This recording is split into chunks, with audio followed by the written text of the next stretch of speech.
Doctor ಟಿವಿ9ನ ವಿಶೇಷ ಕಾರ್ಯಕ್ರಮಕ್ಕೆ ಸ್ವಾಗತ. ನಾನು ಅನುಷಾ ಗೋಪಾಲಕೃಷ್ಣ. ಒತ್ತಡದ ಜೀವನ, ಬದಲಾಗುತ್ತಿರುವ ಜೀವನ ಶೈಲಿ, ಜನರಿಗೆ ನೂರಾರು ಆರೋಗ್ಯ ಸಮಸ್ಯೆ, ಯಾವ ಸಮಸ್ಯೆಗೆ ಯಾವ ಚಿಕಿತ್ಸೆ ಅನ್ನೋದೇ ದೊಡ್ಡ ಚಿಂತೆ. ಇಂತಹ ಸಮಸ್ಯೆ ಇರೋರ್ಗೆ ಒಂದೇ ವೇದಿಕೆಯಲ್ಲಿ ಸಿಗುತ್ತೆ ಉತ್ತರ. ಇದೇ ಟಿವಿ9ನ ವಿಶೇಷ ಕಾರ್ಯಕ್ರಮ ನಿಮ್ಮ ಡಾಕ್ಟರ್.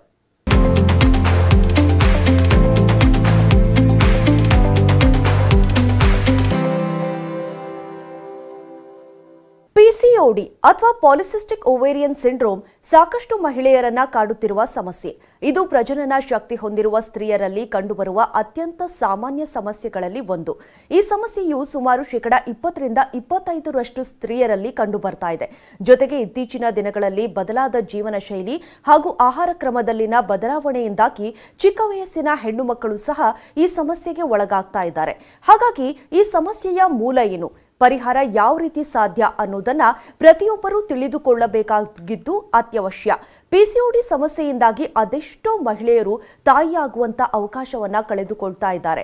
ಹಾಗಾದ್ರೆ ಪಿಸಿಒಡಿಯಿಂದ ಉಂಟಾಗಬಹುದಾದ ಆರೋಗ್ಯ ಸಮಸ್ಯೆಗಳೇನು, ಅವುಗಳ ನಿವಾರಣೆಗೆ ಇರುವ ಮಾರ್ಗೋಪಾಯ, ಈ ಕುರಿತಂತೆ ಮಾಹಿತಿ ಕೊಡೋದಕ್ಕೆ ಇವತ್ತು ನಮ್ಮ ಜೊತೆ ಇದ್ದಾರೆ ಶಾಂತಿ ಗೈನೆಕ್ ಹಾಸ್ಪಿಟಲ್, ಜಯನಗರ, ಬೆಂಗಳೂರಿನ ವೈದ್ಯರಾಗಿರುವಂತಹ ಡಾಕ್ಟರ್ ಶಿಲ್ಪಾ ಜಿಬಿ ಅವರು. ಬನ್ನಿ ಅವ್ರ ಜೊತೆ ಮಾತಾಡ್ಸೋಣ.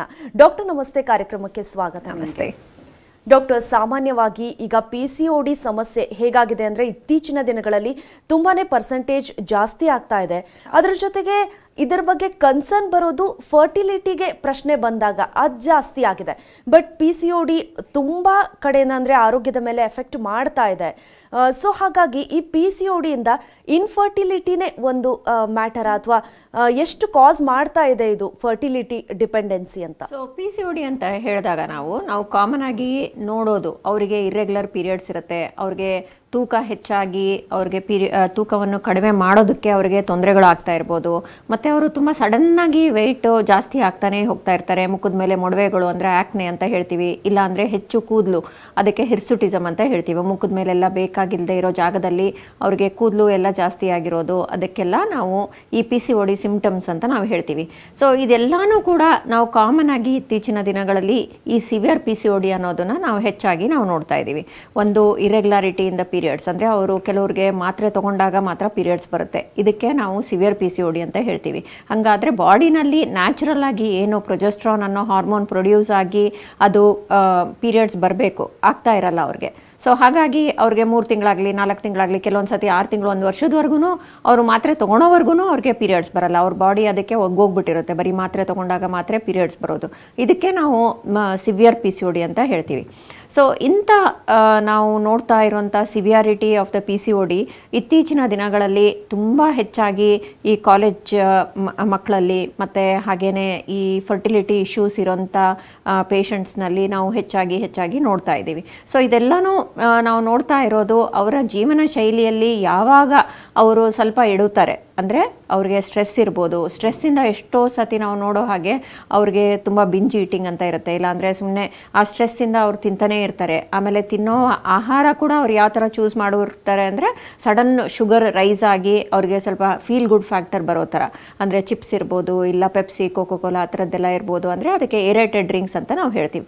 ಸೊ ಇಲ್ಲ ಶುಗರ್ ಕಂಟೆಂಟ್ ಇರೋಂಥ ಈ ಚೀಸ್, ಬಟರ್ ಮತ್ತು ಯಾವುದರಲ್ಲಿ ಸಡನ್ ಹೈ ಶುಗರ್ಸ್ ಆಗುತ್ತೆ, ಸೊ ಅಂಥ ಫುಡ್ಸ್ನ ಅವರು ಚೂಸ್ ಮಾಡ್ಕೊತಾರೆ. ಸೊ ಆಮೇಲೆ ಎಕ್ಸರ್ಸೈಸ್ ಇರಲ್ಲ, ಅವರು ನೈಟ್ ಶಿಫ್ಟ್ಸ್ ಎಲ್ಲ ಮಾಡ್ತಾ ಇರ್ಬೋದು ಅವ್ರ ಕೆಲಸದಲ್ಲಿ, ಇಲ್ಲಾಂದರೆ ನೈಟೆಲ್ಲ ಅವ್ರು ಬರೀ ಫೋನ್ ನೋಡ್ತಾ ಇರ್ತಾರೆ, ಇಲ್ಲಾಂದರೆ ಅವರು ಟಿ ವಿ ನೋಡ್ತಾ ಇರ್ತಾರೆ, ನಿದ್ದೆ ಸರಿಯಾಗಿ ಆಗಲ್ಲ, ಮೈಂಡು ತುಂಬ ಅವ್ರಿಗೆ ಹಾರ್ಮೋನ್ಸ್ ಏರ್ಪೇರ್ ಆಗ್ತಾ ಇರುತ್ತೆ. ಸೊ ಇಂಥವರಲ್ಲಿ ನಾವು ಪಿಸಿಒಡಿ ಸಮಸ್ಯೆನ ಸ್ವಲ್ಪ ಸಿವಿಯಾರಿಟಿ ಜಾಸ್ತಿ ಆಗಿರೋದನ್ನು ನಾವು ಕಾಮನ್ ಆಗಿ ನೋಡ್ತೀವಿ. ಸೊ ಈ ಫರ್ಟಿಲಿಟಿ ಇಶ್ಯೂಸ್ ಎಲ್ಲ ಬರೋದು ಯಾಕೆ ಅಂತ ಹೇಳಿದ್ರೆ, ಅವ್ರಿಗೆ ಇರೆಗ್ಯುಲರ್ ಪೀರಿಯಡ್ಸ್ ಇರುವಾಗ ಅವ್ರಿಗೆ ಓವುಲೇಷನ್ ಆಗೋದಿಲ್ಲ. ಓವುಲೇಷನ್ ಅಂತ ಹೇಳಿದ್ರೆ ಆ ಮೊಟ್ಟೆ ಏನು ಅಂಡಾಶಯದಿಂದ ಬಿಡುಗಡೆ ಆಗಬೇಕು ಅದು ಬಿಡುಗಡೆ ಆಗೋದಿಲ್ಲ. ಸೊ ಅದು ಬಿಡುಗಡೆ ಆಗದೇ ಇರುವಾಗ ಅವ್ರಿಗೆ ಫರ್ಟಿಲಿಟಿ ಚಾನ್ಸಸ್ ಡೆಫಿನೆಟ್ಲಿ ಕಡಿಮೆ ಆಗುತ್ತೆ. ಮತ್ತು ಇದಕ್ಕೆಲ್ಲ ಅವರು ಟ್ರೀಟ್ಮೆಂಟ್ ತೊಗೊಳೋಂಥ ಸಿಚುವೇಶನ್ಸ್ ಕೂಡ ತುಂಬ ಕಾಮನ್ ಆಗಿ ಬರುತ್ತೆ. ಡಾಕ್ಟರ್, ಸಿವಿಯರ್ ಪಿಸಿಒಡಿ ಅಂತ ಹೇಳಿದ್ರಿ, ಅಂದರೆ ಇದು ಸಿವಿಯರ್ ಆಗಿ ಲೀಡ್ ಆಗೋದಕ್ಕೆ ಮುಂಚೆ ಮಾಡಿರುವಂಥ ನೆಗ್ಲಿಜೆನ್ಸ್ ಕಾರಣ ಆಗುತ್ತಾ? ಅಂದರೆ ನೀವು ಲೈಫ್ ಸ್ಟೈಲ್ ಅಂತ ಹೇಳಿದ್ರಿ, ಬಟ್ ಇದು ಸಿವಿಯರ್ ಅಂದರೆ ಟ್ಯಾಬ್ಲೆಟ್ಸ್ ತೊಗೊಂಡ್ರೇ ಪೀರಿಯಡ್ಸ್ ಬರುವಂಥದ್ದು, ಆ ಕಂಡೀಷನ್ಗೆ ಯಾತಕ್ಕಾಗಿ ಲೀಡ್ ಆಗುತ್ತೆ? ಅಥವಾ ಆ ಸಮಸ್ಯೆ ಉದ್ಭವ ಆಗೋದೇ ಡಿಪೆಂಡಿಂಗ್ ಆನ್ ದ ಬಾಡಿ ಆ ಥರ ಬರುತ್ತೆ? ಇದು ಸ್ಟೇಜ್ ಬೈ ಸ್ಟೇಜ್ ಅಂತ ಇರುತ್ತೆ ಕೆಲವೊಮ್ಮೆ. ಅಂದರೆ ಅವರು ಇವಾಗ ಇಂದ ಪ್ರೊಫೆಷ್ನಲ್ ಕಾಲೇಜ್ಗೆ ಹೋಗ್ತಾರೆ, ಅಂದರೆ ಸೆಕೆಂಡ್ PUC ಮುಗಿಸ್ಬಿಟ್ಟು ಪ್ರೊಫೆಷ್ನಲ್ ಕಾಲೇಜ್ಗೆ ಹೋಗ್ತಾರೆ, ಇಲ್ಲ ಅವರು ಡಿಗ್ರಿ ಮುಗಿಸ್ಬಿಟ್ಟು ಅವರು ಜಾಬ್ ಜಾಯ್ನ್ ಆಗ್ತಾರೆ, ಇಲ್ಲ ಅಂದರೆ ಹೊಸದಾಗಿ ಮದುವೆ ಆಗಿರುತ್ತೆ. ಸಡನ್ನಾಗಿ ಅವರು ವೆಯ್ಟ್ಗಿಂತ ಅವರು ಒಂದು 20% ವೆಯ್ಟ್ ಜಾಸ್ತಿ ಆಗಿಬಿಡ್ತಾರೆ. ಅಂದರೆ 5 kg ಇಂದ 10 kgವರೆಗೂ ಅವರು ವೆಯ್ಟ್ ಜಾಸ್ತಿ ಆಗಿಬಿಡುತ್ತೆ. ಅಂಥ ಟೈಮ್ನಲ್ಲಿ ಈ PCOD ಸಿಚುವೇಶನ್ ಏನಿರುತ್ತೆ ಅದು ತುಂಬ ಸಿವಿಯರ್ ಆಗಿಬಿಡುತ್ತೆ. ಸೊ ಈ ಥರ ಸಿವಿಯರ್ ಆಗೋದನ್ನ ನಾವು ಹೇಗೆ ಐಡೆಂಟಿಫೈ ಮಾಡ್ತೀವಿ ಅಥವಾ ಏನೇನು ಫ್ಯಾಕ್ಟರ್ಸ್ನ ನಾವು ಕನ್ಸಿಡರ್ ಮಾಡ್ತೀವಿ ಅಂತ ಹೇಳಿದ್ರೆ, ಒಂದು ಪೀರಿಯಡು ಅವ್ರಿಗೆ ಎಷ್ಟು ಮಟ್ಟಿಗೆ ಇರ್ರೆಗ್ಯುಲರ್ ಇದೆ, ಮತ್ತು ಪೀರಿಯಡ್ ಬರೀ ಮಾತ್ರೆ ತೊಗೊಂಡಾಗ ಮಾತ್ರ ಬಂದರೆ ಅದು ಸಿವಿಯರ್ ಅಂತ ಹೇಳ್ತೀವಿ. AMH ಅಂತ ಒಂದು ಬ್ಲಡ್ ಟೆಸ್ಟ್ ಇರುತ್ತೆ. AMH ಅಬೌವ್ 10 ಇರುವಾಗ ಅವ್ರಿಗೆ ಸಿವಿಯರ್ PCOD ಅಂತ ನಾವು ಹೇಳ್ತೀವಿ. ಮೂರನೇದು, ಅವ್ರಿಗೆ ಟೆಸ್ಟೋಸ್ಟಿರಾನ್ ಲೆವೆಲ್ಸು, ಅಂದರೆ ಈ ಮೇಲ್ ಹಾರ್ಮೋನ್, ಗಂಡಸಿರಿನಲ್ಲಿ ಇರೋಂಥ ಹಾರ್ಮೋನ್ ಟೆಸ್ಟೋಸ್ಟಿರಾನ್ ಏನಿರುತ್ತೆ ಅದು ಹೆಚ್ಚಿದ್ದಾಗ ಬ್ಲಡ್ನಲ್ಲಿ, ಅಥವಾ ಅದ್ರದ್ದು ಎಫೆಕ್ಟ್ಸು ಮುಖದ ಮೇಲೆಲ್ಲ ತುಂಬ ಕೂದಲು ಅಂದರೆ ಗಡ್ಡ ಮೀಸೆ ಥರ ಎಲ್ಲ ಬರ್ತಾ ಇದ್ದರೆ ಅಂಥವ್ರಿಗೆ ನಾವು ಸಿವಿಯರ್ PCOD ಅಂತ ಹೇಳ್ತೀವಿ. ಸೊ ಇದು ಸ್ಟೇಜಸ್ನಲ್ಲಿ ಬರ್ಬೋದು. ಕೆಲವ್ರಿಗೆ ಮೈಲ್ಡಾಗಿ ಸ್ಟಾರ್ಟ್ ಆಗಿಬಿಟ್ಟು ಅವರು ತುಂಬ ನೆಗ್ಲಿಜೆನ್ಸ್ ಮಾಡಿದಾಗ ಸಿವಿಯರ್ ಆಗ್ಬೋದು. ಯಾವಾಗ ಅವರು ಒಂದು 10-20 kg ವೆಯ್ಟ್ ಜಾಸ್ತಿ ಆಗ್ತಾರೆ ಆವಾಗ ಸಿವಿಯರ್ ಆಗ್ಬೋದು. ಸೊ ಮುಂಚೆ ಎಲ್ಲ ನ್ಯಾಚುರಲ್ ಆಗಿ ಅವರಿಗೆ ಪೀರಿಯಡ್ಸ್ ಬರ್ತಾ ಇರ್ಬೋದು, 2 ತಿಂಗಳಿಗೆ 3 ತಿಂಗಳಿಗೆ ಬರ್ತಾ ಬರ್ತಾ ಬರ್ತಾ ಬರ್ತಾ ಅವ್ರಿಗೆ ಪೀರಿಯಡು ಮಾತ್ರೆ ತಗೊಂಡಾಗ ಮಾತ್ರ ಬರುತ್ತೆ. ಸೊ ಅಂಥ ಸ್ಟೇಜಸ್ ಅವ್ರು ನೆಗ್ಲಿಜೆನ್ಸ್ ಮಾಡಿದಾಗ ನಾವು ತುಂಬ ಕಾಮನ್ ಆಗಿ ಇದನ್ನು ನೋಡ್ತೀವಿ. ಡಾಕ್ಟರ್, ಸಾಮಾನ್ಯವಾಗಿ ಪೀರಿಯಡ್ಸಲ್ಲಿ ಇರೆಗ್ಯುಲಾರಿಟೀಸ್ ಆದಾಗ 15 ದಿನ ಅಥವಾ ಸಮ್ಟೈಮ್ಸ್ ಅಂದರೆ ಅದು ಕಾಮನ್ ಅಂತಲೇ ಕನ್ಸಿಡರ್ ಮಾಡ್ತಾರೆ. ಯೂಶ್ವಲಿ ಮಾನಿಟರ್ ಮಾಡಿ ನೋಡ್ತಾರೆ ಕೆಲವು ತಿಂಗಳುಗಳ ಕಾಲ. ಸೊ ಅಂಥ ಟೈಮಲ್ಲೇ PCOD ಅಥವಾ ಸಮಸ್ಯೆಗಳಿದೆಯಾ ಅಂತ ಕಂಡು ಹಿಡ್ಕೊಳ್ಳೋದಕ್ಕೆ ಯಾವುದಾದ್ರೂ ಟೆಸ್ಟ್ಗಳಿದೆಯಾ? ಅಂದರೆ ಈ ರೀತಿ ಸಿಂಪ್ಟಮ್ಸ್ ಹೊರತುಪಡಿಸಿ ಕಾಮನ್ ಆಗಿ ಡಯಾಗ್ನೋಸ್ ಮಾಡಲಾಗುತ್ತಾ ಅಂತ? ಸೊ ನಾವು ಕಾಮನ್ ಆಗಿ ಮಾಡೋದು ಒಂದು ಟ್ರಾನ್ಸ್ವೆಜೈನಲ್ ಅಲ್ಟ್ರಾಸೌಂಡ್ ಅಂತ ಮಾಡ್ತೀವಿ ಅವ್ರಿಗೆ ಮ್ಯಾರೇಜ್ ಆಗಿದ್ದರೆ. ಸೊ ಇದರಲ್ಲಿ ಓವರೀಸ್ನಲ್ಲಿ ಎಷ್ಟು ಈ ಫಾಲಿಕಲ್ಸ್ ಅಂತ ನಾವೇನು ಹೇಳ್ತೀವಿ, ಆಂಟ್ರಲ್ ಫಾಲಿಕಲ್ಸ್ ಅಂತ, ಅದು 10ಗಿಂತ ಜಾಸ್ತಿ ಇದ್ದರೆ ಅದಕ್ಕೆ PCOD ಅಂತ ಹೇಳ್ತೀವಿ. ಎರಡನೇದು ಬ್ಲಡ್ ಟೆಸ್ಟು, AMH ಅಂತ ಒಂದು ಬ್ಲಡ್ ಟೆಸ್ಟ್ ಇರುತ್ತೆ. ಇದು ಫಾಸ್ಟಿಂಗ್ ಏನೋ ಅವಶ್ಯಕತೆ ಇಲ್ಲ, ಇದು ಯಾವಾಗ ಬೇಕಂದರೆ ಆವಾಗ ಮಾಡ್ಕೋಬೋದು. ಸೊ ಇದು ಯಾವ ಸೈಕಲ್ನಲ್ಲಿ ಯಾವ ದಿನ ಬೇಕಂದರೆ ಇದನ್ನು ಟೆಸ್ಟ್ ಮಾಡ್ಬೋದು. ಸೊ ಇದ್ರದ್ದು ವ್ಯಾಲ್ಯೂ 4ಗಿಂತ ಜಾಸ್ತಿ ಇರುವಾಗ ನಾವು PCODನ ಸಸ್ಪೆಕ್ಟ್ ಮಾಡ್ತೀವಿ. ಹಾಗೆಯೇ ಅವರು ಕ್ಲಿನಿಕಲಿ ಅಂದರೆ ಅವ್ರು ಯಾವ ರೀತಿಯಾಗಿ ಅವರು ಕಾಣ್ತಾ ಇದ್ದಾರೆ ಅನ್ನೋದು ತುಂಬ ಮುಖ್ಯ ಆಗುತ್ತೆ. ಅಂದರೆ ಅವ್ರದ್ದು ವೆಯ್ಟು ಜಾಸ್ತಿ ಇದೆಯಾ ಅಂದರೆ BMI ಚೆಕ್ ಮಾಡ್ತೀವಿ. ಮತ್ತು ಅವ್ರಿಗೆ ಫೇಶಿಯಲ್ ಹೇರು, ಹಾಗೆಯೇ ಅವ್ರಿಗೆ ಈ ಹೊಟ್ಟೆಯ ಸುತ್ತಳತೆ ಜಾಸ್ತಿ ಇದೆಯಾ, ಮತ್ತು ಮೇಲ್ ಹಾರ್ಮೋನ್ಸ್ ಇರೋಂಥ ಸಿಂಪ್ಟಮ್ಸ್ ಏನಾದರೂ ಅವ್ರಿಗೆ ಜಾಸ್ತಿ ಇದೆಯಾ, ಈ ಕುತ್ತಿಗೆ ಹತ್ರ ಪಿಗ್ಮೆಂಟೇಷನ್ಸ್ ಎಲ್ಲ ಇರುತ್ತೆ, ಅದಕ್ಕೆ ಅಕ್ಯಾಂಥೋಸಿಸ್ ಅಂತ ನಾವು ಹೇಳ್ತೀವಿ, ಅದು ಏನಾದರೂ ಜಾಸ್ತಿ ಇದೆಯಾ, ಇದನ್ನೆಲ್ಲನೂ ಕೂಡ ನಾವು ಚೆಕ್ ಮಾಡಿಬಿಟ್ಟು ಆಮೇಲೆ ಅವ್ರಿಗೆ PCOD ಇದೆಯಾ ಇಲ್ವಾ ಅನ್ನೋದನ್ನು ನಾವು ಕನ್ಫರ್ಮ್ ಮಾಡ್ತೀವಿ. ಎಸ್ ಡಾಕ್ಟರ್, ಇನ್ನು ಈ PCODಗೆ ಇರುವಂಥ ಚಿಕಿತ್ಸೆ ಏನು ಅಥವಾ ಚಿಕಿತ್ಸೆ ಇದೆಯಾ ಅನ್ನುವಂಥದ್ದು ಫಸ್ಟ್ ಆಫ್ ಆಲ್, ಯಾಕೆಂದರೆ ಕಂಪ್ಲೀಟ್ ಆಗಿ ಅದು ಕ್ಯೂರ್ ಆಗೋದು ಸಾಧ್ಯನಾ? ಈಗ ಲ್ಯಾಪ್ರೋಸ್ಕೋಪಿ ಬಗ್ಗೆ ನಾವು ಕೇಳ್ತೀವಿ, ಅದರಿಂದ ಸಕ್ಸಸ್ ರೇಟ್ ಎಷ್ಟಿದೆ PCOD ಗುಣಮುಖ ಆಗೋದಕ್ಕೆ? ಮತ್ತು ಯಾರಿಗೆಲ್ಲ ಅದನ್ನು ಮಾಡಬಹುದು, ಯಾವ ಏಜಲ್ಲಿ ಮಾಡಿದ್ರೆ ಸೂಕ್ತ ಅಂತ? ಸೊ ಎಷ್ಟೊಂದು ಜನ ಬರ್ತಾರೆ, ನಮಗೆ PCOD ಕ್ಯೂರ್ ಮಾಡಿಕೊಡಿ, ನಾವು ಆಮೇಲೆ ಮಕ್ಕಳನ್ನು ಪ್ಲ್ಯಾನ್ ಮಾಡ್ಕೊತೀವಿ ಅಂತ. ಸೊ ಒಂದು ಇಂಪಾರ್ಟೆಂಟ್ ವಿಚಾರ PCODನಲ್ಲಿ ಏನು ಅಂತ ಹೇಳಿದ್ರೆ, ಅವರು ಜೀವಂತ ಇರೋವರೆಗೂ ಈ PCOD ಅನ್ನೋ ಫೀಚರು ಅವ್ರಿಗೆ ಇದ್ದೇ ಇರುತ್ತೆ. ಸೊ ಈ PCODನ ನಾವು ಕಂಟ್ರೋಲ್ ಮಾಡ್ಬೋದೇ ಹೊರತು ಅದನ್ನು ಪೂರ್ತಿಯಾಗಿ ನಾವು ಕ್ಯೂರ್ ಮಾಡಲಿಕ್ಕೆ ಆಗಲ್ಲ. ಮೆಡಿಸಿನಿಂದ ಇರ್ಬೋದು, ಇಂಜೆಕ್ಷನಿಂದ ಇರ್ಬೋದು, ಲ್ಯಾಪ್ರೋಸ್ಕೋಪಿಯಿಂದ ಇರ್ಬೋದು, ಯಾವುದ್ರಲ್ಲೂ ನಾವು ಕ್ಯೂರ್ ಮಾಡಲಿಕ್ಕೆ ಆಗೋದಿಲ್ಲ ಅದನ್ನು. ಯಾಕಂದರೆ ಇದು ಒಂದು ಮೆಟಬಾಲಿಕ್ ಸಿಂಡ್ರೋಮ್ ಥರ ಇರುತ್ತೆ. ಸೊ ಇದನ್ನು ಕಂಟ್ರೋಲ್ ಮಾಡೋದು ಅವರ ಲೈಫ್ ಸ್ಟೈಲ್ ಅದರಲ್ಲಿ 80% ಹೆಲ್ಪ್ ಮಾಡುತ್ತೆ, ಮತ್ತು ನಮ್ಮ ಮೆಡಿಸಿನ್ಸ್ ಏನಿರುತ್ತೆ ಅದು 20% ಹೆಲ್ಪ್ ಮಾಡುತ್ತೆ. ಸೊ ಟ್ರೀಟ್ಮೆಂಟ್, ಫರ್ಟಿಲಿಟಿಗೆ ಟ್ರೀಟ್ಮೆಂಟ್ ಆಗಿ ನಾವು ಫಸ್ಟ್ ಆಪ್ಷನ್ ಅವ್ರಿಗೆ ಹೇಳೋದು ವೆಯ್ಟ್ ಲಾಸ್. ಈಗ PCODನಲ್ಲಿ 2 ಥರ ಇರ್ತಾರೆ. ಒಂದು ಒಬೀಸ್ PCOD ಅಂದರೆ ದಪ್ಪ ಇರ್ತಾರೆ ಮತ್ತು ಅವರಿಗೆ PCOD ಇರುತ್ತೆ. ಎರಡನೇದು ನಾನ್ ಒಬೀಸ್ PCOD ಅಂದರೆ ಅವರು ತುಂಬ ಸಣ್ಣ ಇರ್ತಾರೆ, ಅವ್ರದ್ದು BMI ಎಲ್ಲ ನಾರ್ಮಲ್ ಇರುತ್ತೆ, ವೆಯ್ಟ್ ನಾರ್ಮಲ್ ಆಗಿರುತ್ತೆ, ಬಟ್ ಸಿವಿಯರ್ PCOD ಇರುತ್ತೆ. ಸೊ ಇದೆರಡು ಕ್ಯಾಟಗರೀಸ್ನಲ್ಲಿ ನಾವು ಒಳ್ಳೆ ರಿಸಲ್ಟ್ ನೋಡೋದು ಈ ಒಬೀಸ್ PCOD ಅಂದರೆ ಯಾರು ದಪ್ಪ ಇರ್ತಾರೆ ಅವರಲ್ಲಿ. ಅವರು ಲೈಫ್ ಸ್ಟೈಲ್ ಚೇಂಜಸ್ ಮಾಡ್ಕೊಂಡಿದ್ದ ತಕ್ಷಣ ಅವರಿಗೆ ಅದರದ್ದು ಎಫೆಕ್ಟು ಇಮಿಡಿಯೇಟಾಗಿ ಅವ್ರಿಗೆ ಗೊತ್ತಾಗುತ್ತೆ. ಇಮಿಡಿಯೇಟ್ ಅಂದರೆ ಅವರು 100 ದಿವಸ ಅದನ್ನೇ ಫಾಲೋ ಮಾಡಬೇಕು. ಅಂದರೆ ಅವ್ರದ್ದು ವೆಯ್ಟಲ್ಲಿ 5% ವೆಯ್ಟ್ ಅವ್ರು ಕಡಿಮೆ ಆಗಿದ ತಕ್ಷಣ ಅವರ ಪೀರಿಯಡ್ಸ್ ರೆಗ್ಯುಲರ್ ಆಗೇ ಆಗ್ಬೋದು. ಮತ್ತು ಅವರ ಈ ಏನು PCOD ಸಿಂಪ್ಟಮ್ಸ್, ಈ ಹೇರ್ ಗ್ರೋತ್ ಇರ್ಬೋದು, ಅಥವಾ ಹೆಚ್ಚು ಪಿಂಪಲ್ಸ್ ಇರ್ಬೋದು, ಮುಖದ ಮೇಲಿರೋ ಈ ಡ್ರೈನೆಸ್ ಇರ್ಬೋದು ಸ್ಕಿನ್ನಲ್ಲಿ, ಅದೆಲ್ಲನೂ ಕೂಡ ಸ್ವಲ್ಪ ಮಟ್ಟಿಗೆ ಅವರು 100 ಡೇಸ್ ಆದಮೇಲೆ ಸ್ವಲ್ಪ ಬೆನಿಫಿಟ್ ಅವರು ನೋಡ್ಬೋದು. ಸೊ ಫಸ್ಟ್ ಟ್ರೀಟ್ಮೆಂಟ್ ಆಪ್ಷನ್ ಇರೋದೇ ಲೈಫ್ ಸ್ಟೈಲ್ ಚೇಂಜಸ್, ಅದರಲ್ಲಿ ಡಯಟು ಮತ್ತು ಎಕ್ಸಸೈಸು ತುಂಬಾ ಮುಖ್ಯವಾದಂಥದ್ದು. ಸೊ ಎರಡನೇದು ಬಂದ್ಬಿಟ್ಟು ಅವ್ರಿಗೆ ನಾವು ಓವ್ಯುಲೇಷನ್ ಮಾನಿಟರ್ ಮಾಡ್ಕೊಳ್ಳಿ ಅಂತ ನಾವು ಹೇಳ್ತೀವಿ, ನ್ಯಾಚುರಲ್ ಆಗೇ ಬರ್ತಾ ಇದೆಯಾ ಅಂತ. ಸೊ ಇದರಲ್ಲಿ ನಾವು ಮಂತ್ಲಿ ವಿಡ್ರಾಲ್ ಟ್ಯಾಬ್ಲೆಟ್ಸ್ ಅಂತ ನಾವು ಕೊಡ್ತೀವಿ. ಅದರಲ್ಲಿ ಡೈಡ್ರೋಜೆಸ್ಟ್ರಾನ್ ಅನ್ನೋದು ತುಂಬ ಮುಖ್ಯ. ಸೊ ಈ ಮಾತ್ರೆ ನಾವು ತಿಂಗಳಲ್ಲಿ 5 ದಿವಸ ಕೊಟ್ಟಾಗ ಅವರಿಗೆ ಪೀರಿಯಡ್ಸ್ ರೆಗ್ಯುಲರ್ ಆಗಿಯೂ ಕೂಡ ಬರುತ್ತೆ, ಮತ್ತು ಪ್ರೆಗ್ನೆನ್ಸಿ ಇದ್ದರೆ ಈ ಮಾತ್ರೆಗಳಿಂದ ಯಾವುದೇ ಸೈಡ್ ಎಫೆಕ್ಟ್ಸ್ ಆಗದೇನೆ ಅವ್ರಿಗೆ ಪ್ರೆಗ್ನೆನ್ಸಿ ಕೂಡ ಕಂಟಿನ್ಯೂ ಆಗುತ್ತೆ. ಇದು ನಾವು ಫಸ್ಟ್ ಮಾಡೋದು. ಅಂದರೆ ನಾವು ಆರ್ಟಿಫಿಷಿಯಲ್ ಆಗಿ ಓವುಲೇಷನ್ ಇಂಡ್ಯೂಸ್ ಮಾಡ್ದೇನೆ ಅವರ ಬಾಡಿನಲ್ಲಿ ನ್ಯಾಚುರಲ್ ಆಗಿ ಓವುಲೇಷನ್ ಆದಾಗ ಈ ಪ್ರೊಜೆಸ್ಟ್ರಾನ್ ಹಾರ್ಮೋನ್ ಅನ್ನೋದು ಅವ್ರಿಗೆ ಹೆಲ್ಪ್ ಆಗುತ್ತೆ. ಸೊ 3ನೇ ಟ್ರೀಟ್ಮೆಂಟ್ ಬಂದ್ಬಿಟ್ಟು ಅವ್ರಿಗೆ ನಾವು ಓವುಲೇಷನ್ ಇಂಡಕ್ಷನ್ ಮಾಡ್ಕೊಳ್ಳಿ ಅಂತ ಹೇಳ್ತೀವಿ. ಓವುಲೇಷನ್ ಇಂಡಕ್ಷನ್ ಅಂದರೆ ಏನು, ನಾವು ಪೀರಿಯಡ್ 2ನೇ ದಿವಸ ಅಥವಾ 3ನೇ ದಿವಸದಿಂದ 5 ದಿವಸದವರೆಗೂ ಅವ್ರಿಗೆ ಮಾತ್ರೆ ಕೊಡ್ತೀವಿ, ಇಲ್ಲಾಂದರೆ ಅದ್ರ ಜೊತೆಯಲ್ಲಿ ಅಡಿಷ್ನಲ್ ಒಂದು 2 ದಿವಸ ಇಂಜೆಕ್ಷನ್ ಕೊಡ್ತೀವಿ, ಮತ್ತು ಓವುಲೇಷನ್ನ ಅವ್ರಿಗೆ 9th ಡೇ 11th ಡೇ ಹಾಗೆ ಟ್ರ್ಯಾಕ್ ಮಾಡಿಬಿಟ್ಟು ಸ್ಕ್ಯಾನಿಂಗಲ್ಲಿ ನಾವು ಚೆಕ್ ಮಾಡಿಕೊಂಡು ನೋಡ್ತೀವಿ. ಸೊ ಇದರಲ್ಲಿ ಕೂಡ ಅವ್ರಿಗೆ ಒಳ್ಳೆ ರಿಸಲ್ಟ್ ಬರುತ್ತೆ. ಆಲ್ಮೋಸ್ಟ್ 10 ಜನ PCOD ಪೇಷಂಟ್ಸ್ಗೆ ನಾವು ನೋಡಿದಾಗ ಓವುಲೇಷನ್ ಇಂಡಕ್ಷನ್ ಮೆಡಿಸಿನ್ಸ್ ಕೊಟ್ಟಾಗ ಆಲ್ಮೋಸ್ಟ್ 6ರಿಂದ 7 ಜನಕ್ಕೆ ಇದಿಷ್ಟರಲ್ಲೇ ಚೆನ್ನಾಗಿ ರೆಸ್ಪಾನ್ಸ್ ಬರುತ್ತೆ, ಓವುಲೇಷನ್ ಕೂಡ ಆಗುತ್ತೆ, ಮತ್ತು ಪ್ರೆಗ್ನೆನ್ಸಿ ಆಗೋ ಚಾನ್ಸಸ್ ಕೂಡ ಚೆನ್ನಾಗಿರುತ್ತೆ ಅವ್ರದ್ದು ಏಜ್ ಎಲ್ಲ ಕಡಿಮೆ ಇದ್ದರೆ. ಸೊ ಇದರಲ್ಲಿ ಆಗಿಲ್ಲಪ್ಪ ಅವ್ರಿಗೆ ರೆಸ್ಪಾನ್ಸೇ ಬಂದಿಲ್ಲ ಅಂತ ಹೇಳಿದಾಗ ಮಾತ್ರ ನಾವು ಅವ್ರಿಗೆ ಲ್ಯಾಪ್ರೋಸ್ಕೋಪಿ ಅನ್ನೋದನ್ನು ಸಜೆಸ್ಟ್ ಮಾಡ್ತೀವಿ. ಸೊ ಲ್ಯಾಪ್ರೋಸ್ಕೋಪಿ ಒವೇರಿಯನ್ ಡ್ರಿಲ್ಲಿಂಗ್ ಅಂದರೆ ಈ ಅಂಡಾಶಯದಲ್ಲಿ ಇರೋಂಥ ಚಿಕ್ಕ ಚಿಕ್ಕ ನೀರುಗಳು ಏನಿರುತ್ತೆ ಅದೆಲ್ಲ ಇಮ್ಮೆಚ್ಯೂರ್ ಎಗ್ಸು, ಅದನ್ನು ನಾವು ಈ ಮೊನೊಪೊಲಾರ್ ಕಾಟ್ರಿ ಅಂತ ಇರುತ್ತೆ ಅದರಿಂದ ನಾವು ಅದನ್ನು ಬರ್ಸ್ಟ್ ಮಾಡ್ತೀವಿ. ಸೊ ಈ ಬರ್ಸ್ಟ್ ಮಾಡಿದಾಗ ಅಲ್ಲಿ ಎಕ್ಸಸ್ ಹಾರ್ಮೋನ್ಸ್ ಏನು ಇರುತ್ತೆ, ಈ ಈಸ್ಟ್ರೋಜನ್ ಇರ್ಬೋದು, LH ಇರ್ಬೋದು, ಟೆಸ್ಟೋಸ್ಟಿರಾನ್ ಇರ್ಬೋದು, ಅದೆಲ್ಲ ಒಂದು ಸಮತೋಲನಕ್ಕೆ ಬರುತ್ತೆ. ಸೊ ಇಂಥ ಪ್ರೊಸೀಜರ್ನ ನಾವು ಅಡ್ವೈಸ್ ಮಾಡೋದು ಯಾರಿಗೆ ಪೀರಿಯಡ್ಸು ಅಂದರೆ ಮಾತ್ರೆ ತೊಗೊಂಡಾಗ ಮಾತ್ರ ಬರುತ್ತೆ, ಇಲ್ಲಾಂದರೆ ಬರೋದಿಲ್ಲ. 2ನೇದು AMH 10ಗಿಂತ ಜಾಸ್ತಿ ಇದ್ದರೆ, 3ನೇದು ಅವ್ರಿಗೆ ಮಾತ್ರೆ ಇಂಜೆಕ್ಷನ್ಸು ಕೊಟ್ಟು ಕೂಡ ಅವ್ರಿಗೆ ರೆಸ್ಪಾನ್ಸ್ ಬಂದಿಲ್ಲ ಅಂತ ಹೇಳಿದ್ರೆ, ಇಲ್ಲ ಅಂದರೆ ಪ್ರೀವಿಯಸ್ ಟೈಮ್ನಲ್ಲಿ ಅವ್ರಿಗೆ IVF ಮಾಡಿದಾಗ ಕೂಡ ಒಳ್ಳೆ ಎಂಬ್ರಿಯೋಸ್ ಬಂದಿರಲಿಲ್ಲ ಅಂತ ಹೇಳಿದ್ರೆ ಅಂಥ ಕೇಸಸ್ನಲ್ಲಿ ನಾವು ಲ್ಯಾಪ್ರೋಸ್ಕೋಪಿಕ್ ಓವೇರಿಯನ್ ಡ್ರಿಲ್ಲಿಂಗ್ ಮಾಡಿಬಿಟ್ಟು ನೋಡೋಣ ಅಂತ ಹೇಳ್ತೀವಿ. ಸೊ ಈ ಲ್ಯಾಪ್ರೋಸ್ಕೋಪಿಕ್ ಓವೇರಿಯನ್ ಡ್ರಿಲ್ಲಿಂಗ್ ಅನ್ನೋದು ಡೇ ಕೇರ್ ಪ್ರೊಸೀಜರ್, ಅಂದರೆ ಬೆಳಗ್ಗೆ ಬಂದರೆ ನಾವು ಸಾಯಂಕಾಲಕ್ಕೆ ಕಳಿಸ್ಕೊಡ್ತೀವಿ. ಇದು ಜನರಲ್ ಅನಸ್ಥೀಸಿಯಾದಲ್ಲಿ ಮಾಡೋದು. ಇದರಲ್ಲಿ ಹೊಟ್ಟೆ ಮೇಲೆ ಚಿಕ್ಕದು 3 ಹೋಲ್ ಹಾಕ್ಬಿಟ್ಟು ಇದನ್ನು ಮಾಡೋದು. ಇದ್ರದ್ದು ಎಫೆಕ್ಟು 10 ತಿಂಗಳವರೆಗೂ ಇರುತ್ತೆ. ಸೊ ಇವಾಗ ಲ್ಯಾಪ್ರೋಸ್ಕೋಪಿ ಮಾಡಿಸ್ಕೊಂಡ್ಮೇಲೆ ಕೆಲವರು ಏನು ಮಾಡ್ತಾರೆ, ನಾವು ಒಂದು ಆಪ್ರೇಷನ್ ಥರ ಮಾಡಿಸ್ಕೊಂಡ್ಬಿಟ್ಟಿದ್ದೀವಿ, ನಾವು 1 ವರ್ಷ ರೆಸ್ಟ್ ತೊಗೊಂಡು ಆಮೇಲೆ ಟ್ರೈ ಮಾಡ್ತೀವಿ ಅಂತ ಹೇಳ್ತಾರೆ. ಆವಾಗ ಅದ್ರದ್ದು ಎಫೆಕ್ಟ್ ಎಲ್ಲ ಹೊರಟೋಗ್ಬಿಟ್ಟಿರುತ್ತೆ. ಸೊ ಅವರು ಟ್ರೈ ಮಾಡುವಾಗ ನಾವು ಮಾಡಿರೋ ಪರ್ಪಸ್ಸೇ ಏನು, ಹಾರ್ಮೋನ್ಸ್ ಎಲ್ಲ ಕಡಿಮೆ ಆಗಲಿ ಅಂತ. ಸೊ ಅವ್ರು ವೆಯ್ಟ್ ಮಾಡಿ 1 ವರ್ಷ ಎಲ್ಲ ಬಿಟ್ಬಿಟ್ರೆ ಅದರದ್ದು ಎಫೆಕ್ಟು ಹೊರಟೋಗ್ಬಿಟ್ಟಿರುತ್ತೆ.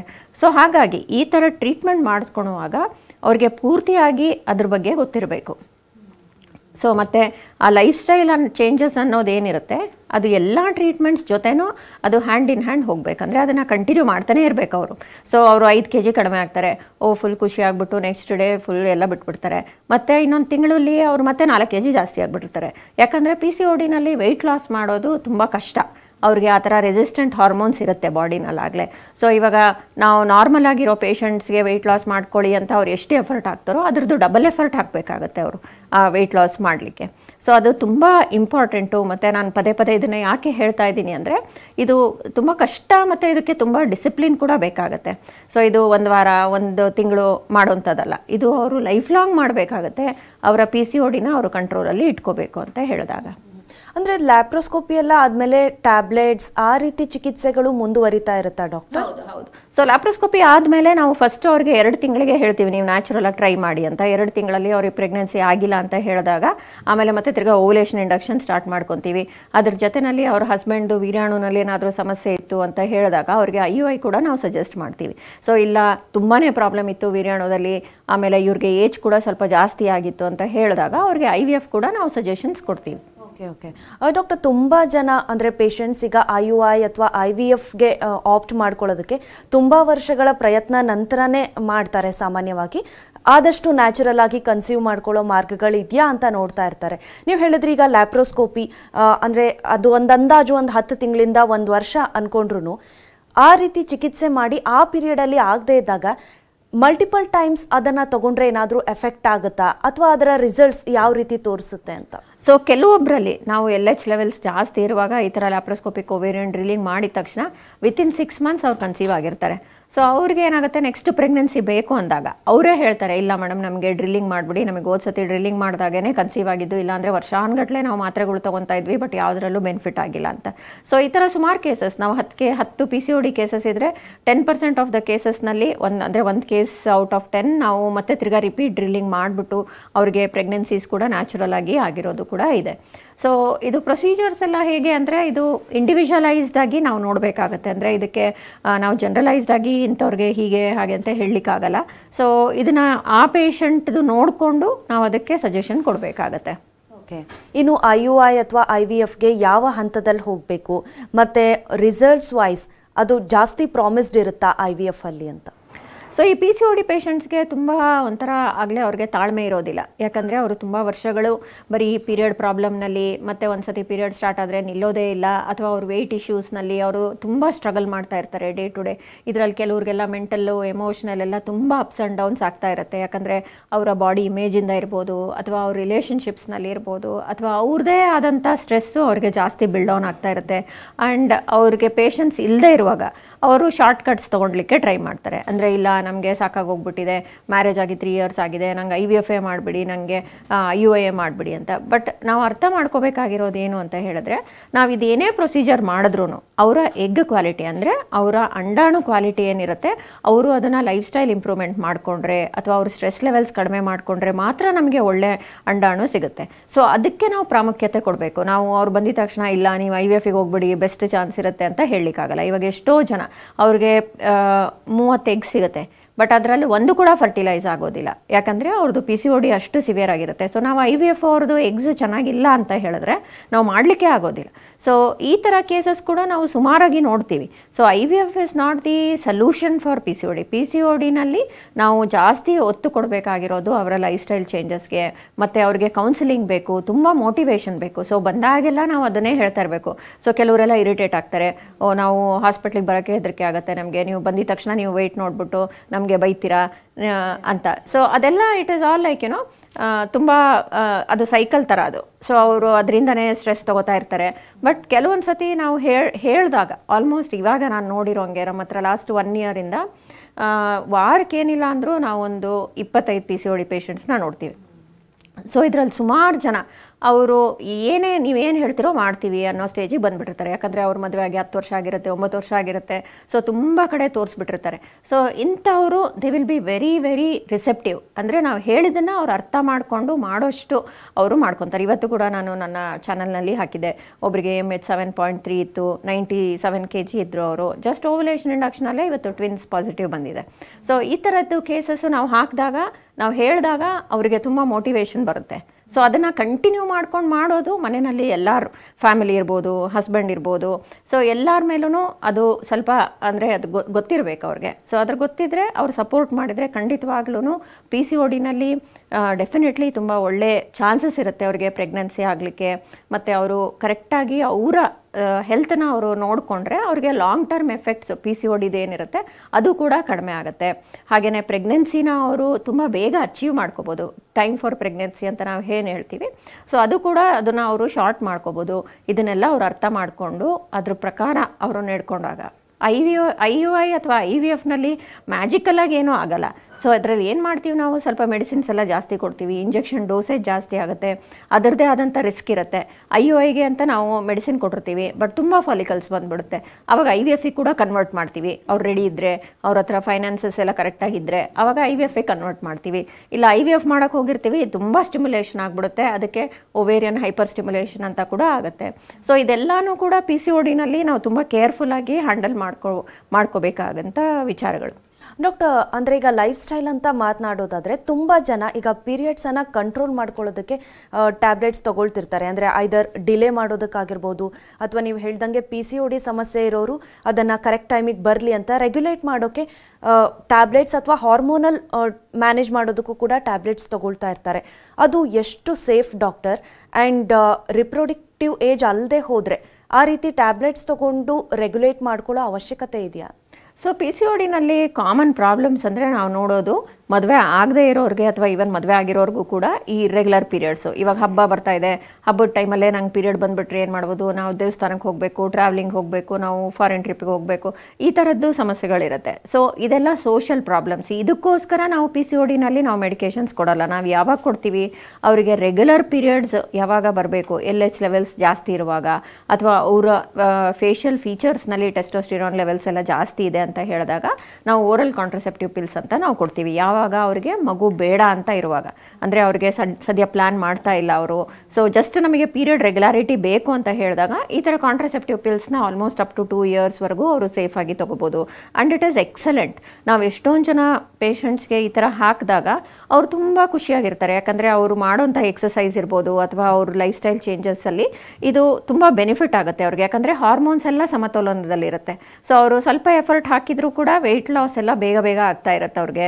ಮತ್ತು ಅವರ ಸ್ಕಿನ್ ಕೂಡ ತುಂಬ ಹೈಡ್ರೇಷನ್ ಇರ್ಬೋದು ಅಥವಾ ಅವ್ರಿಗೆ ಪಿಂಪಲ್ಸ್ ಕಡಿಮೆ ಆಗೋದಿರ್ಬೋದು. ಈವನ್ ಹೇರ್ ಗ್ರೋತ್, ಅವರು ಲೇಸರ್ ಟ್ರೀಟ್ಮೆಂಟ್ಗೆ ಹೋಗೋಕ್ಕಿಂತ ಮುಂಚೆ ಕಾಸ್ಮೆಟಿಕಲಿ ಸೊ ಈ ಥರ ಟ್ಯಾಬ್ಲೆಟ್ಸ್ ಹಾಕಿದಾಗ 3 ರಿಂದ 6 ತಿಂಗಳು ಬೇಕಾಗುತ್ತೆ ಆ ಹೇರ್ ಎಲ್ಲ ಥಿನ್ ಆಗಿಬಿಟ್ಟು ಲೇಸರ್ ಟ್ರೀಟ್ಮೆಂಟ್ ಎಲ್ಲ ವರ್ಕ್ ಆಗಲಿಕ್ಕೆ. ಸೊ ಅಂಥ ಟೈಮ್ನಲ್ಲಿ ಡೆಫಿನೆಟ್ಲಿ ಓರಲ್ ಕಾಂಟ್ರಸೆಪ್ಟಿವ್ ಪಿಲ್ಸ್ ತುಂಬಾ ಬೆನಿಫಿಟ್ ಕೊಡುತ್ತೆ ಅವ್ರಿಗೆ. ಬಟ್ ಏನಂದರೆ ಈ ಫರ್ಟಿಲಿಟಿ ಟ್ರೀಟ್ಮೆಂಟಿಗೆ ಬಂದಾಗ ನಾವು ಓವ್ಯುಲೇಷನ್ ಇಂಡಕ್ಷನ್ ಮಾಡಲೇಬೇಕು. ಈ ಥರ ಕಾಂಟ್ರಸೆಪ್ಟಿವ್ ಪಿಲ್ ಕೊಟ್ಟಾಗ ಅವ್ರಿಗೆ ಓವ್ಯುಲೇಷನ್ ಸಪ್ರೆಸ್ ಆಗ್ತಾ ಇರುತ್ತೆ. ಸೊ ಅದು ಆ ಟೈಮ್ನಲ್ಲಿ ವರ್ಕ್ ಆಗಲ್ಲ. ಸೊ ಓವ್ಯುಲೇಷನ್ ಇಂಡಕ್ಷನ್ ಮಾಡಿದಾಗ ಕೂಡ ಅವ್ರಿಗೆ ರೆಸ್ಪಾನ್ಸ್ ಬಂದು ಓವ್ಯುಲೇಷನ್ ಆದಾಗ ಡೆಫಿನೆಟ್ಲಿ ಪೀರಿಯಡ್ಸ್ ರೆಗ್ಯುಲರೈಸ್ ಆಗುತ್ತೆ. ಸೊ ಇವತ್ತು ಕೂಡ ಒಬ್ಬರು ಪೇಷಂಟ್ ಬಂದಿದ್ರು, ಅವ್ರಿಗೆ ವರ್ಷದಲ್ಲಿ 1 ಸತಿ ಪೀರಿಯಡ್ ಬರುತ್ತಂತೆ. ಅದು ಅವ್ರು ಮಾತ್ರೆ ತೊಗೊಂಡ್ರೆ ಇಲ್ಲ ಅಂದರೆ ಇಲ್ಲ. ಸೊ ಲಾಸ್ಟ್ ಟೈಮ್ ನಾವು ಓವ್ಯುಲೇಷನ್ ಇಂಡಕ್ಷನ್ ಮಾಡಿದ್ವಿ. ಸೊ ಅದರಲ್ಲಿ ರೆಸ್ಪಾನ್ಸ್ ಬಂದಿತ್ತು. ಆಲ್ಮೋಸ್ಟ್ 20ನೇ ದಿವಸಕ್ಕೆ ಅವ್ರಿಗೆ ಮೊಟ್ಟೆ ಬಿಡುಗಡೆ ಆಗಿತ್ತು. ಆಮೇಲೆ ನ್ಯಾಚುರಲ್ ಪೀರಿಯಡ್ ಕೂಡ ಬಂದಿತ್ತು ಅದಾದಮೇಲೆ 14 ದಿವಸಕ್ಕೆ. ಸೊ ಅವ್ರು ಅದಕ್ಕೇ ಖುಷಿ ಆಗ್ಬಿಟ್ಟಿದ್ದಾರೆ, ಮೇಡಮ್ ನಮಗೆ ಪ್ರೆಗ್ನೆನ್ಸಿ ಆಗಿಲ್ಲ, ಇವತ್ತು ಪೀರಿಯಡ್ ಆಗಿದೆ, ಬಟ್ ಅಂದರೂ ವಿತೌಟ್ ಎನಿ ಮೆಡಿಸಿನ್ ನಮಗೆ ಪೀರಿಯಡ್ ಆಗಿದೆಲ್ಲ ಅನ್ನೋದೇ ಒಂದು ಖುಷಿಯಿಂದ ಬಂದಿದ್ದಾರೆ. ಸೊ ಈ ಥರ ಅವ್ರದ್ದು ಒಬ್ಬೊಬ್ರದ್ದು ಒಂದೊಂದು ಥರ ಸಮಸ್ಯೆಗಳಿರುತ್ತೆ. ಸೊ ಹಾಗಾಗಿ ನಾವು ಇಂಡಿವಿಜುವಲೈಸ್ ಮಾಡಿಕೊಂಡು ಟ್ರೀಟ್ಮೆಂಟ್ ಕೊಟ್ಟಾಗ, so even fertility treatment start ಮಾಡೋಕ್ಕಿಂತ ಮುಂಚೆ ಕೂಡ ನಾವು ಒಂದು 2-3 ತಿಂಗಳು ಕಾಂಟ್ರಸೆಪ್ಟಿವ್ ಪಿಲ್ಸ್ ತೊಗೊಂಡು ಆಮೇಲೆ ಸ್ಟಾರ್ಟ್ ಮಾಡ್ಕೊಳ್ಳಿ ಅಂತ ಹೇಳ್ತೀವಿ. ಸೊ ದಟ್ ಅದರಿಂದ ಬೆನಿಫಿಟ್ ಎಲ್ಲ ಇರುತ್ತೆ. Thank you so much doctor. ಸಾಕಷ್ಟು ಮಾಹಿತಿಯನ್ನು ಹಂಚ್ಕೊಂಡ್ರಿ ನಮ್ಮ ಜೊತೆ. ಧನ್ಯವಾದ. Thank you. ಎಸ್, ಇನ್ನು ಡಾಕ್ಟರನ್ನ ನೇರವಾಗಿ ಭೇಟಿ ಮಾಡೋದಕ್ಕೆ ಅಡ್ರೆಸ್ ಪ್ಲೇಟ್ ಇಂತಿದೆ. ಶಾಂತಿ ಗೈನೈಕ್ ಹಾಸ್ಪಿಟಲ್, 679 11ನೇ ಮುಖ್ಯ ರಸ್ತೆ, 36ನೇ ಅಡ್ಡ ರಸ್ತೆ, 4th ಬ್ಲಾಕ್, ಜಯನಗರ, ಬೆಂಗಳೂರು, ಕರ್ನಾಟಕ 560011. ದೂರವಾಣಿ ಸಂಖ್ಯೆ 9591787988. ಇನ್ನೊಂದು ಸಂಖ್ಯೆ 7676779106. ಇದಾಗಿತ್ತು ಇವತ್ತಿನ ನಿಮ್ಮ ಡಾಕ್ಟರ್. ನಿರಂತರ ಸುದ್ದಿಗಾಗಿ ನೋಡ್ತಾ ಇರಿ TV9.